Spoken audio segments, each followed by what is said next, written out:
មានតែយើងទេបាទនេះទស្សនភាពនៅតាមផ្លូវឯននៅក្នុងឡានគឺមានតែយើងចឹងមានអារម្មណ៍ថាអូយអែមស្នេហ៍សូឥឡូវនេះយើងបន្ទាប់ពីជាអស់80ម៉ោងឥឡូវនេះមេកំពុងតែរកភ្លៀងហើយយើងក៏ជិតដល់ខេត្តបាត់ដំបងដែរឥឡូវនេះទស្សនភាពយើងមកដល់ខេត្តបាត់ដំបងហើយប៉ុន្តែយើងជិះទៅរកហូតែដែលយើងបានកក់សិននេះហូតែតម្លៃ$18បាទក្នុងមួយយប់នេះតំបីទិញមកពីក្រៅមិញបាទអែមស្នេហ៍តែក្នុងនោះគឺមាន free កាហ្វេ2កញ្ចប់ស្ករហើយអានេះទស្សនភាពនៅខាងក្រៅមានអី fresh ដែរពេលថ្ងៃខប់សេរីរីអត់ប្រអងយូរទេញ៉ាចូលទៅមួយទឹកមួយសិនខប់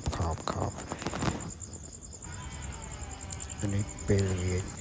តើទឹកបានយើងចេញទៅក្រៅទៅរកហូបដោយសារតែយើងមកពីឆ្ងាយអស់កម្លាំងធ្វើការដេកមកខ្លួនសិន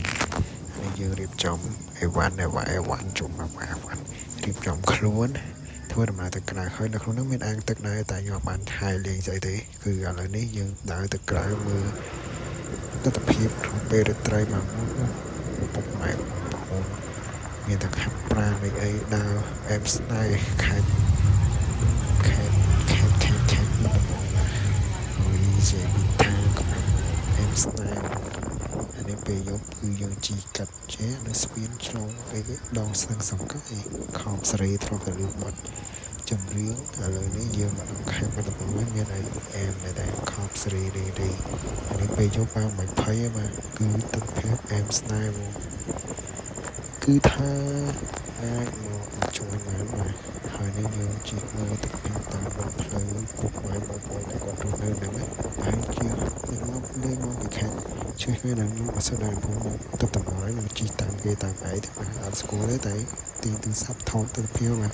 គឺអែមមែនទេបាទពេលយប់គឺចូលចិត្តបែបហ្នឹងអត់សូវញ៉ៃប៉ុន្តែមានសន្តិភាពល្អបាទខំសេរីរីហើយ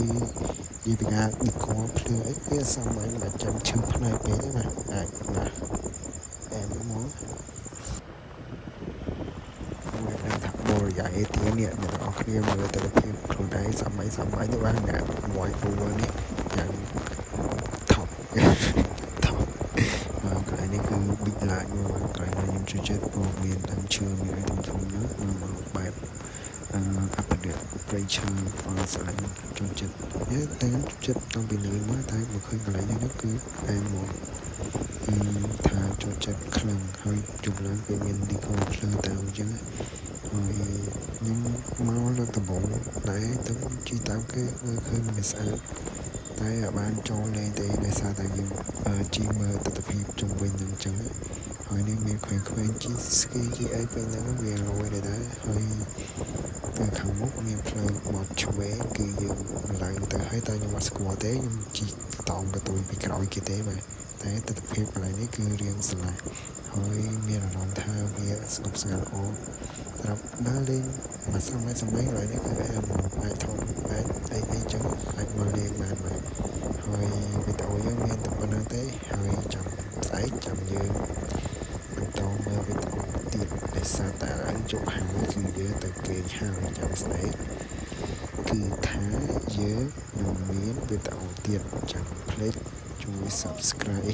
ជួយ like ផងបាទសូឥឡូវនេះអរគុណអ្នកនរគ្នាបានមើលវីដេអូនេះសំខាន់គឺកុំភ្លេច subscribe មួយផងសាប់មួយផងបាទ2025នេះនឹងវាយអូសំសាប់ទៀតបាទអូខេឥឡូវយើងវីដេអូនេះបើសិនទស្សនភាពនៅក្រុងបាត់ដំបងសូចាំតាមវីដេអូមួយទៀតសម្រាប់ទស្សនភាពពេលព្រឹកហើយ and then អរគុណអ្នកនរគ្នា see you to next video is review yeah that's my memory ពីមុនធ្លាប់មកខ្ញុំធ្លាប់ដាក់អាហ្នឹងហើយឥឡូវឈប់ហើយ so